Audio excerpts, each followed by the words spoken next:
Vamos com a informação então, Nicole? Bora!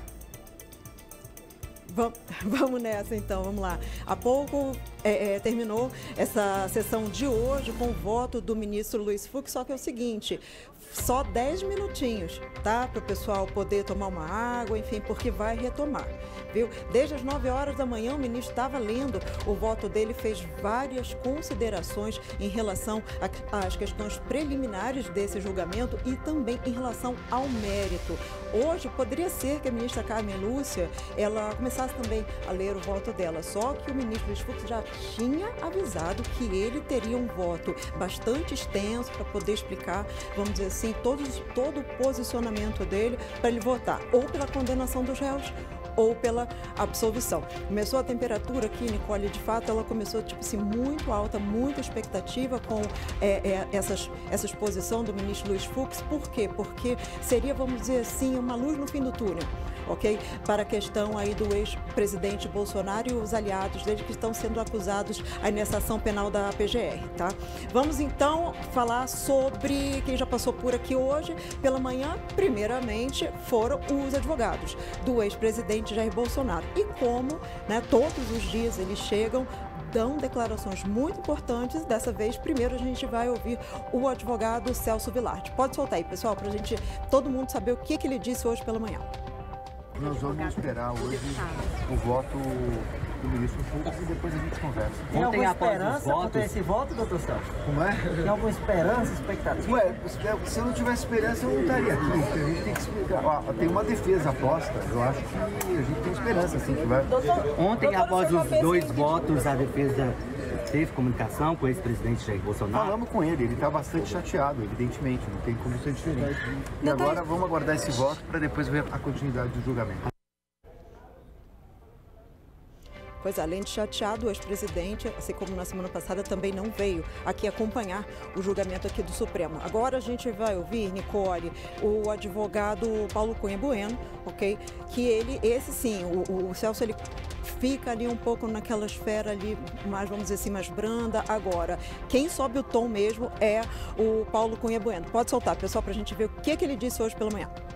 A se seguir uma linha estritamente jurídica, o presidente tem que se absolver. Derrubar a delação do Cid pode mudar alguma coisa? A delação tem que ser derrubada até para não criar um precedente de jurisprudência horroroso para o país. A delação do Cid é uma coisa que não deveria existir, é um mentiroso.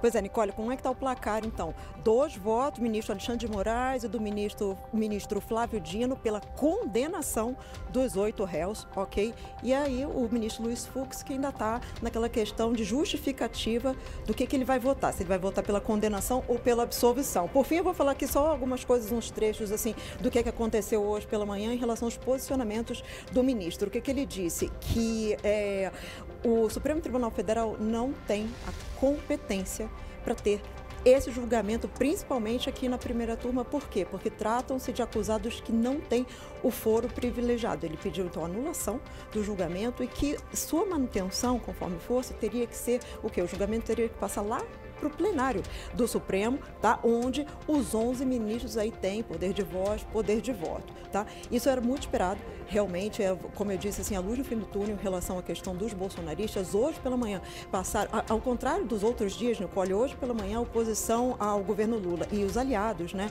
ao ex-presidente Jair Bolsonaro no Congresso, eles vieram, tá? E vieram nomes como o André Fernandes, deputado federal lá do Ceará, ele bastante conhecido, o deputado federal Zucco, que é líder da oposição na Câmara, o deputado federal Tony de Paula, que é do Rio de Janeiro. Enfim, estão aí fazendo as considerações deles. Eles de fato assumem, né, que eles entendem, vamos dizer assim, que já para eles a condenação é certa, eles não concordam, evidentemente, mas eles veem o que aí? Uma questão, por exemplo, tipo assim, que é pautar o PL da anistia ou mesmo ter um texto alternativo a esse PL da anistia. Por quê? O que está acontecendo lá no Congresso Nacional é que é aquela anistia restrita, etc. Então, vamos dizer assim, por isso que eles estão estudando aí, de repente, um texto alternativo que seja, vamos dizer assim, as penas conforme, digamos assim, o tipo de conduta que o acusado, que a pessoa é acusada.